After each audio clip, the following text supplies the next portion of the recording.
inside the Eerie remains of historic towboat that once served as President Franklin D. Roosevelt's Mississippi River headquarters.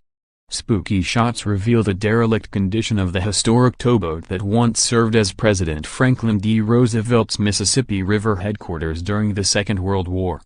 A severely rusted exterior, fire-gutted interior, debris-filled floors and shattered windows belie the glamorous history of the former Mamie S. Barrett in the pictures, snapped by artist and photographer Schuyler Brown. In 1942 the vessel had a special bathtub and elevator added so that President Franklin D. Roosevelt could inspect the Mississippi River in comfort. Those luxurious touches are long gone, however, as this one-time gem, a steam-powered towboat built in 1921, lies rotting after being abandoned at Deer Park, Louisiana, 10 miles from the Mississippi. Haunting pictures show the flaking walls of the interior with the remnants of a kitchen area still visible, doors hanging off their hinges and ceilings falling down. Other striking shots show the rusting exterior of the once proud boat as it lies beached upon a green bank. It would take a mammoth amount of money to restore this historic steamboat, which has notched up close to 100 years, to its former luxurious condition. Originally named the Mamie S. Barrett, the U.S. Army Corps of Engineers bought the steamboat in late 1923, 2 years after the 124-foot-long boat had been constructed at a cost of $145,000, £108,000, at the Howard Shipyard in Jeffersonville, Indiana. The vessel was used by the Army Corps for 24 years, to cruise inland waters. President Franklin D. Roosevelt would have known it as the Penman, as it was renamed in 1935. In 1942, the Commander-in-Chief inspected certain strategic industrial and military sites related to the war effort via the Mississippi River. But information on these trips, which included a visit to Camp Shelby, was not publicized at the time, for security reasons. It also was employed as a towboat for hauling rock and lumber to sites for revetment work.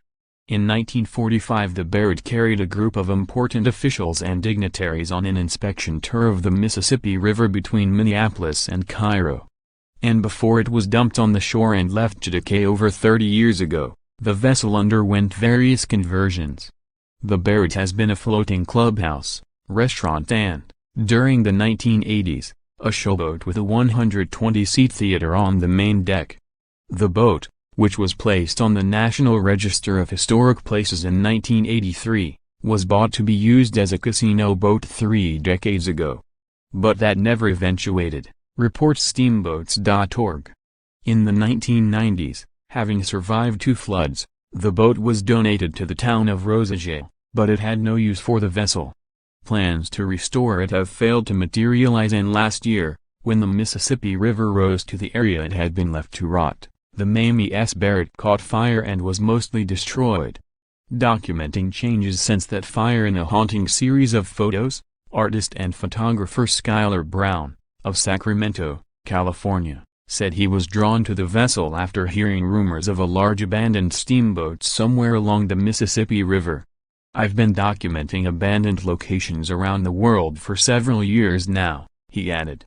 "Anytime I travel somewhere I research the region beforehand to find forgotten locations that are off the beaten path." There wasn't much information online about the boat or its location, but after scouring satellite imagery I found what I suspected was the boat. I still wasn't sure that it really existed though until I arrived and saw it in person. Before I start taking pictures at an abandoned location I always survey the site first, both to find the best angles and to make sure it's safe to enter, Brown said. He added, "I like to be methodical and plan it out so that it goes as smoothly as possible, but you never know what you'll find inside, so there is a lot of improvisation involved. Typically I make an effort to get as many photos as I can in a relatively short amount of time. For this series, all of the photos of the inside of the ship were captured within a 10-minute window. Whenever I shoot in a place like this, I always try to be respectful of the location and its history.